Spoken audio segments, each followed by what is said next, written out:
When did you start your first business? I started my first business when I was in high school with just a couple of my buddies and mowing lawns for people in our neighborhood. I'll share a story how I started the business. It will be quite beneficial. At the time, because when I was going through high school, I was getting beat up quite often by all the other kids because I was one of only 3 Chinese in my school. So, and I was kind of skinny and they beat me up. So, people talk about school bullying and stuff. Well, it's true because I experienced it. It's true.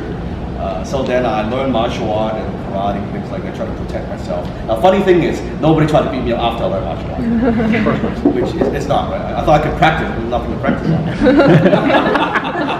I said, come on, let's go. Nah, no. But anyway, so I was getting beat up. So then, and I was very much still into, but at the time I was kind of a fitness nuts, right? Fitness fanatic. I was running like every day, and one day I was jogging in my neighborhood, and I saw an older gentleman, and he was just mowing the lawn. It was just like, he must be in his 60s, maybe even 70s. He was mowing the lawn with a lawnmower, like very slow, like that, very slow. And I was jogging, like young guy. I was like, hey, maybe I just wanted to help him out because I could see the machine maybe it's too heavy. So I said, hey, sir, is there anything I can help you with? You want me to help you mow your lawn? I thought it'd just be a good exercise, like for the bicep.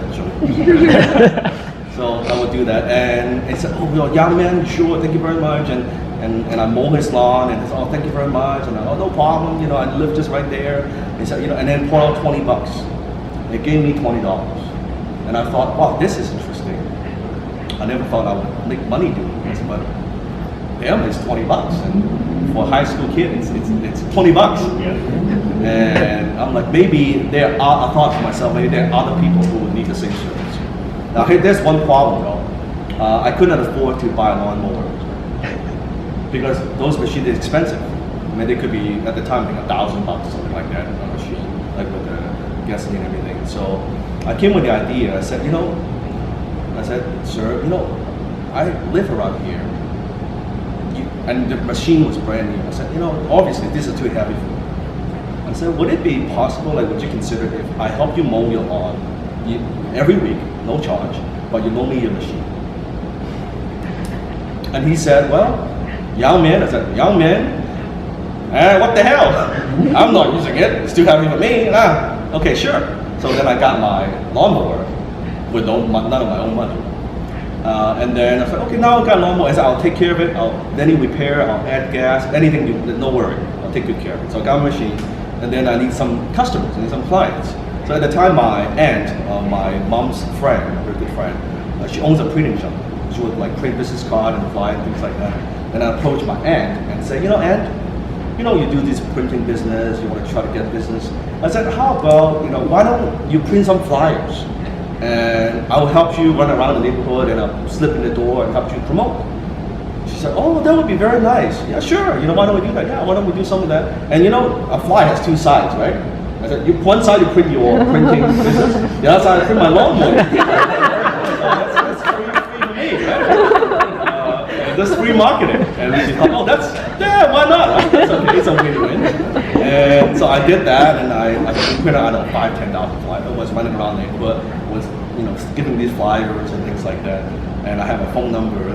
I remember I was so excited. After I distributed all these flyers that day, but I was running home, waiting for my links to my telephone. And I thought, oh my God, I'm gonna make hundreds of dollars overnight, right? Waiting for the phone to ring. It didn't ring. It did not ring. 1 hour, 1 day, 2 days gone by, and I looked at the flyer, did I print the wrong phone number? No way! Nobody called. And that's the first lesson I kind of learned in business, marketing. In business, no revenue means you don't have a business. And without customers, you don't have revenue. So I might have a great machine, I might be a hard worker, I might have skill, but without customers, you don't have a business. So then from that point on, I thought, okay, what do I need to do to get my first kind of customer? It's nice that I have the older gentleman, but I'm not getting paid, I just get the machine, right? So I thought of the idea, what did I do to get my first client? I got my first client by giving value up front. Because think about it, back then I never thought I would get the $20. I thought I would just help out and exercise, but they pay me money. And that affected me deeply in the future, how I conduct business. It's all about adding value up front first. Not being a taker, but being a giver first. So from that point on, I said, okay, that's how I got my first client. So I went to, and it's Surrey at the time, the neighborhood with the nicest home with the tallest grass. Okay, tall, it was like up to here. And I would mow the entire lawn. I mowed the entire lawn. I took the flowers, everything. I took all the weeds. I mean, it was spectacular before and after. After I'm done, I sit at the steps, just waiting for the owner to come back. Lady drove by, and she actually drove by because she didn't recognize her house. She drove by, and then she came back, and then she parked, and then she went up to say, "Oh, Yao Man, what are you doing in front of my house?" I said, "You know what?" I said, "Ma'am, I saw your lawn. It seems like the grass is quite long and tall, and I just mowed it for you. And I'm a young guy. I'm running a little business here. Here's my flyer. If you need somebody else, let me know." It's like, "Oh, this is perfect. You know, my husband travels all the time. He's not home. The damn machine is too heavy. I don't want to use it. This is perfect." She pulled $100. She gave me $100, and I thought, this is awesome. I got my first client, right? And then from there, I knocked on her neighbor, right? And I said, "Hey, you know what? The neighbor, I forgot her name. This is something I forgot her name. That I'm coming back next week to mow her lawn. Since I'm in the neighborhood, if you need your lawn mowed, how you do? Right? In a very short period of time, kind of, I dominate that little neighborhood. But that's the first lesson. Now, the lesson is this: two things. Number one is in business, adding value up front, not asking anything in return. And you might not get anything in return, but adding value up front to other people's lives. And that's why I do a lot of things, like you mentioned, YouTube and speeches for free, because you don't know who you're going to touch. You don't know who you're going to touch. I have a partner right there, Matt, who's working away. Matt owns Internet Mastermind. It's one of the largest internet mastermind groups in the world with over 5,000 members. I met Matt almost 5 years ago when I was doing a speech, and I gave him a copy of my book. That's how we made that connection. And from there, now today, we are business partners 5 years later. So you don't know who you're going to touch. Adding value up front.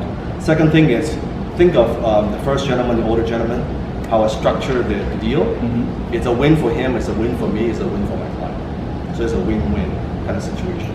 Same thing with everything else. With my aunt, the flyer, well, it's a win for her, it's a win for me as well. So in business, you want to strive to kind of be win-win all the time. There are some deals where you win-lose, where you make money and other parties don't. Don't do those type of deals, because they will not do deals with you again. That's the case. You want to kind of do long-term business and build a long-term relationship.